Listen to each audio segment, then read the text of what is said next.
Bienvenue dans le podcast Kilo Émotionnel, le podcast qui t'aide à décoder les vraies raisons qui te poussent à trop manger. Je suis Johanna Verdi, coach de vie, auteure du guide Mon cahier Kilo Émotionnel, créatrice du programme Déjeuner en paix et moi-même ancienne mangeuse compulsive. Si la nourriture te rend dingue, si tu te jettes sur la bouffe à la moindre contrariété, si tu rêves de perdre du poids mais que tu es incapable de tenir un régime plus de 2 jours ou 2 heures consécutives, tu es au bon endroit. Avec ce podcast, je vais te montrer comment sortir de l'obsession alimentaire et faire la paix avec ton assiette et ta balance pour que tu puisses enfin consacrer ton énergie à ce qui compte vraiment. Hello et bienvenue dans ce nouvel épisode. J'espère que tu vas bien et que tu es bien installé, que tu sois lové au fond de ton canapé, au volant de ta voiture ou peut-être dans les transports en commun. Aujourd'hui, je veux qu'on papote, je veux qu'on ait une conversation qui est sensible mais importante, je veux qu'on parle fringues. Et j'ai une question pour toi. Est-ce que tu fais partie de celles qui, chaque matin, se prennent la tête devant leur armoire au moment de s'habiller? Chaque matin, tu te dis « Ah, j'ai rien à me mettre ». Mais la réalité, c'est que tu as une armoire qui déborde de vêtements, mais à chaque fois, c'est la même frustration. Tous ces vêtements sont généralement trop petits ou ne te vont plus et ils te hurlent au visage que tu es trop grosse et que tu dois perdre du poids. Du coup, tu démarres chaque jour le moral dans les chaussettes, tu enfiles une tenue passe-partout en rêvant de jours meilleurs où tu perdrais enfin X kilos pour pouvoir enfin t'habiller comme tu veux. Mais, bizarrement, quelques heures plus tard ou le soir même, tu te jettes de nouveau sur la bouffe et tous tes espoirs de perte de poids et donc de porter enfin les fringues de tes rêves s'évanouissent d'un seul coup. Si tu te reconnais, sois rassuré, tu n'es ni seul ni détraqué, je parle en connaissance de cause et on va parler de ce sujet aujourd'hui. Au programme de l'épisode aujourd'hui, on va aller explorer pourquoi notre garde-robe a tellement d'importance pour nous et tellement d'influence sur notre morale. Et je vais t'expliquer comment la frustration liée aux vêtements influence ton comportement alimentaire. Et enfin, reste bien jusqu'à la fin de l'épisode parce que je vais te révéler les 2 grosses erreurs que tu commets sûrement avec tes fringues et qui t'enferment dans le cycle restriction-compulsion. Tant que tu feras ces erreurs, tu ne pourras pas t'en sortir. Alors pour commencer, pourquoi notre garde-robe a tellement d'importance pour nous et tellement d'influence sur notre morale et notre humeur ? C'est vrai après tout le monde ne se prend pas la tête de la même façon avec ses fringues. Certaines vont attraper 2 articles, un jean, un pull et vont s'habiller rapidement, alors que d'autres vont y passer des heures et ruminer toute la journée. Une chose est sûre, les vêtements ont pris beaucoup d'importance dans notre société. Pourquoi ? En fait, c'est une superposition de facteurs, à la fois des facteurs culturels, psychologiques et sociaux. Et pour moi, les vêtements jouent 2 immenses rôles dans notre vie. Le premier rôle, c'est de nous aider à exprimer qui nous sommes en tant qu'individus et comment nous habitons notre corps. Alors, qu'est-ce que ça veut dire ? Ça veut dire que les vêtements, c'est finalement une façon de t'exprimer. C'est le reflet de ta personnalité, le moyen d'exprimer tes goûts, ta créativité, ton unicité. Il n'y aura jamais de deuxième toi sur cette terre. Donc tes fringues, elles te permettent de communiquer qui tu es et ce que tu aimes. C'est d'une certaine façon une forme de liberté d'expression. Et tu le sais, quand tu te sens bien dans tes fringues, quand tu te sens aligné, quand tu portes des vêtements qui te vont bien, dans lesquels tu te sens à l'aise, qui te mettent en valeur, en fait, il se passe quoi ? Il se passe que tu te sens bien, tu te sens belle, ça te donne de la force, de la confiance en toi. T'as l'impression que tu vas passer une bonne journée, rien ne t'arrête, ton estime de toi est au top. Et puis, nos vêtements, ils encapsulent aussi une dimension émotionnelle de notre histoire, de notre vécu, de nos ressentis. Tes vêtements, ils sont parfois liés à des souvenirs, à des événements marquants. Ça peut être le t-shirt de ton groupe préféré. Moi, par exemple, ado, j'étais fan de Bon Jovi, donc oui, j'avais des posters et des t-shirts de Bon Jovi. Ça peut être le chapeau acheté lors d'un voyage au Mexique, ou ça peut être cette robe de mariée qui continue d'être suspendue dans ton placard. Tes vêtements, c'est aussi le prolongement de tes émotions, de ton vécu, de ton histoire. Et puis, les vêtements, c'est au quotidien, finalement, ce que tu ressens dans ta chair. Et d'ailleurs, on cherche souvent du confort et de la praticité, parce que on veut que nos corps puissent se mouvoir facilement, de façon fluide dans ces vêtements. On veut que les vêtements nous accompagnent et soient adaptés à notre activité quotidienne, qui nous permettent de nous déplacer, de travailler, de vivre de manière simple et pratique. Finalement, nos vêtements, c'est aussi ce qui assure notre liberté de mouvement. Et tu le sais, rien de pire que d'être saucissonné dans son pantalon ou d'être entravé dans sa veste toute la journée, parce que quand t'es entravé dans tes fringues, t'es entravé dans ta liberté de mouvement et t'es entravé dans ta vie tout court, quoi. Et puis enfin, une chose vraiment fondamentale à avoir en tête, c'est que le vêtement, c'est aussi une protection. C'est d'ailleurs la seule protection qui existe entre mon corps et le monde extérieur. C'est aussi ce que je choisis de montrer de mon corps ou de cacher de mon corps. Et c'est d'ailleurs la raison pour laquelle tant de femmes appréhendent de se mettre en maillot de bain et encore plus en bikini l'été sur la plage. Et j'en ai déjà parlé à plusieurs reprises, quand je considère, ou en tout cas quand mon inconscient considère que le vêtement ne suffit pas à me protéger du regard des autres, du danger que peut représenter les autres, de l'intérêt des autres, eh bien en fait, je stocke des kilos de protection et j'ai consacré tout l'épisode 6 à ce sujet. Et le deuxième rôle incontournable que jouent les vêtements, c'est de m'aider à définir qui je suis parmi les autres, de m'aider à définir ma place dans le groupe. Oui, les vêtements t'aident à asseoir qui tu es au sein du groupe. Ils vont définir ton appartenance sociale. Par exemple, tes vêtements peuvent signaler l'appartenance à un groupe, à une culture, à une communauté. Ils peuvent refléter ton identité, qu'elle soit culturelle, qu'elle soit religieuse, qu'elle soit sociale ou qu'elle soit aussi en termes d'âge. Moi, quand j'étais ado, par exemple, les marques à la mode qu'il fallait absolument porter, c'était les t-shirts Waikiki, les pulls Creeks, les baskets Reebok ou les bottes Caterpillar. Si t'avais pas ça, t'étais out, t'étais has-been, tu faisais pas partie du groupe. Et d'ailleurs, ces codes comme ça, ces repères qui permettent de se reconnaître finalement, tu continues de les trouver dans le monde de l'entreprise. Moi, j'ai eu l'occasion de travailler pendant 15 ans en entreprise. J'ai travaillé dans le monde des cosmétiques et de l'événementiel très féminin. Donc là, c'était vraiment talons, robes ou des très jolies tenues très féminines, du maquillage, des coiffures soignées. Ensuite, j'ai eu l'occasion de travailler dans une entreprise, on va dire, plus corporelle, plus industrielle, plus masculine, où là, les hommes étaient systématiquement habillés en costume cravate et les femmes en tailleur ou en tenue, on va dire, assez sérieuse, assez stricte.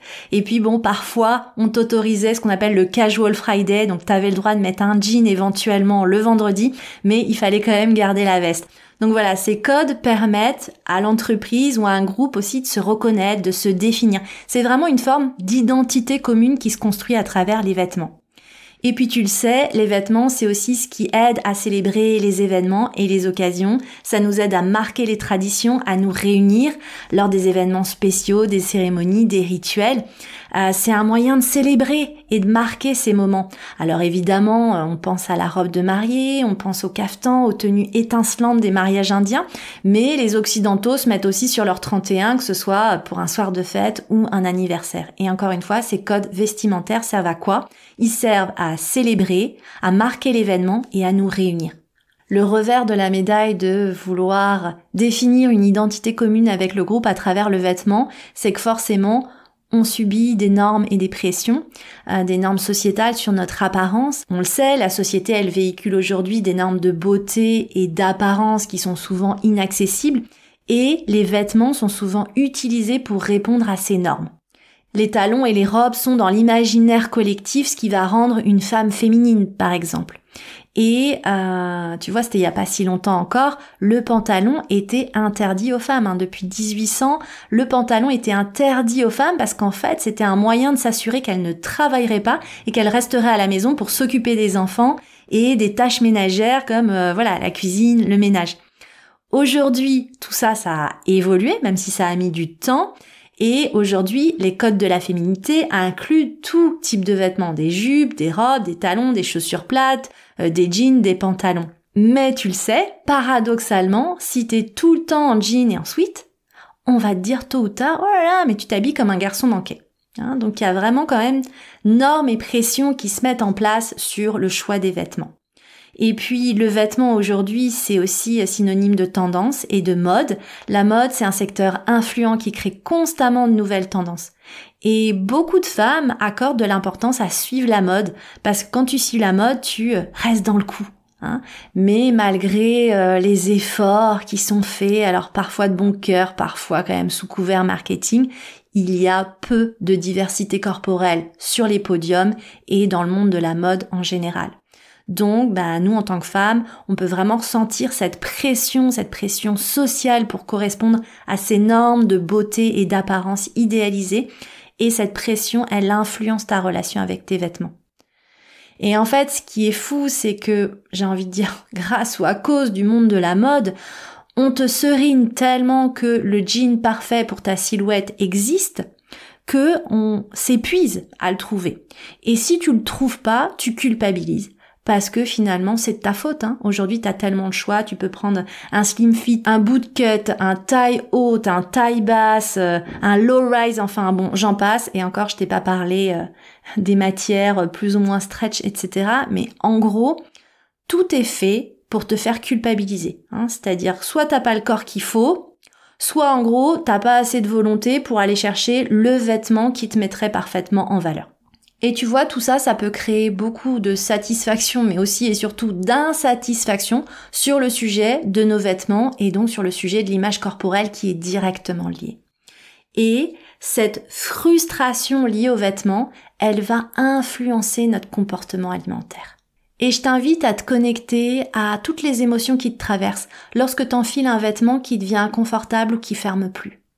Peut-être que tu ressens de la frustration, de la honte, de la déception, de la colère, de la tristesse. T'as plein d'émotions refoulées, un flot d'émotions refoulées qui te submerge. En général, c'est associé automatiquement à de l'autodépréciation. Tu te dénigres, tu as des pensées négatives qui te traversent, des pensées négatives sur ton corps, sur ton image corporelle qui est dégradée. Et ce qui est fou, c'est que quand tu essayes une paire de chaussures et qu'elle est trop petite, ton réflexe, ça va être naturellement de demander la taille au-dessus. Mais quand il s'agit de tes fringues, et notamment de ton jean, tu rentres plus dedans, ton réflexe, bizarrement, c'est de te mettre au régime, comme si c'était à toi de t'adapter à ces vêtements qui, peut-être, un jour, t'étaient allés. Mais je voudrais que tu prennes conscience d'une chose. Ces pensées toxiques, c'est pas juste le fait que tu rentres pas dans ces fringues, ou que t'as pas de vêtements qui te mettent en valeur. La réalité qui se cache derrière, c'est des pensées du genre « t'es nulle, t'es grosse, t'es bonne à rien ». Tout le monde va se moquer de toi. T'es pas à la hauteur. Tout ça, c'est de ta faute. Et ces phrases toxiques, ça peut remonter à loin, ça peut remonter à l'enfance, à l'adolescence. Peut-être que t'as subi du harcèlement scolaire, des moqueries, peut-être que t'as grandi dans un foyer qui t'a pas apporté la sécurité dont t'avais besoin. Peut-être que t'as reçu des remarques à cause de ton poids ou de ton statut social. Et ça, c'est des choses qui te poursuivent et qui finalement se manifestent au travers de ta relation aux vêtements, comme ça se manifeste au travers de ta relation avec la nourriture. Mais finalement, j'ai envie de te dire, au bout du bout, ça n'a rien à voir avec les fringues et ça n'a rien à voir avec la bouffe. C'est vraiment des blessures beaucoup plus profondes ancrées en toi. Mais le résultat est le même, cet inconfort émotionnel, aujourd'hui, tu ne sais pas le gérer autrement qu'en mangeant. En tout cas, une chose est sûre, tu ne sortiras pas du cycle infernal restriction-compulsion tant que tu feras les 2 grosses erreurs que je vais t'expliquer maintenant. La première erreur, c'est de garder ces vêtements trop petits en pensant que ça va te motiver. C'est pas du tout le cas. Si ça marchait, tu serais motivé depuis longtemps et t'aurais déjà perdu tes kilos en trop depuis longtemps. Garder ces vêtements trop petits, ça ne t'aide pas. La deuxième erreur, c'est d'attendre de perdre du poids pour t'acheter des fringues qui te vont et te mettent en valeur. Moi, je voudrais vraiment que tu prennes conscience d'une chose et en ce moment, je lis un auteur japonais qui s'appelle Fumio Sasaki et il a vraiment, je pense, traduit l'idée, encapsulé l'idée que je voulais te transmettre avec, on va dire, une image assez forte. Est-ce que tu as déjà pris conscience que chaque objet qui t'entoure encapsule un message silencieux. Par exemple, cette plante verte qui est toute fanée, elle te dit « mais pourquoi tu m'as pas arrosé? Pourquoi tu prends pas soin de moi ?» Cette pile d'assiettes sales à côté de l'évier, elles te disent « mais pourquoi tu m'as pas lavé ?» Et ces vêtements trop petits, ils te disent aussi des choses. Ils te disent « mais pourquoi tu as grossi ? Pourquoi est-ce que je reste au fond du placard ? Pourquoi est-ce que tu m'as acheté ? C'est un achat inutile. Pourquoi tu m'as acheté ? Tu ne m'as jamais porté. » Donc, il y a un message silencieux derrière chaque objet et derrière tes vêtements. Donc, déjà que toi, t'es quelqu'un qui rumine beaucoup, qui surinterprète beaucoup, qui surréagit beaucoup à son environnement, en bonne hypersensible que t'es. Toi qui es quelqu'un qui prend soin des autres et qui vit avec une grosse charge mentale, bah là imagine, ce placard qui déborde de vêtements trop petits, qu'est-ce qu'il crée en toi? Il crée une cacophonie. Et ça te fait pas du bien. Du coup, comment tu t'offres cette pause, ce silence? En t'anesthésiant avec la bouffe. Et évidemment, ensuite, tu culpabilises et c'est un cercle vicieux sans fin. Alors je le sais, tourner la page des vêtements, c'est plus facile à dire qu'à faire. Se séparer des vêtements, c'est plus que se séparer simplement d'objets. C'est accepter de changer d'identité.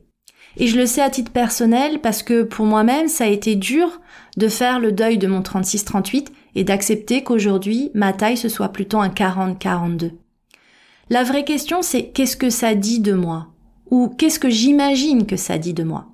Je sais que certaines d'entre vous ont peur de lâcher leurs vêtements trop petits parce qu'elles me disent « Non mais Joanne, j'ai vraiment du poids à perdre.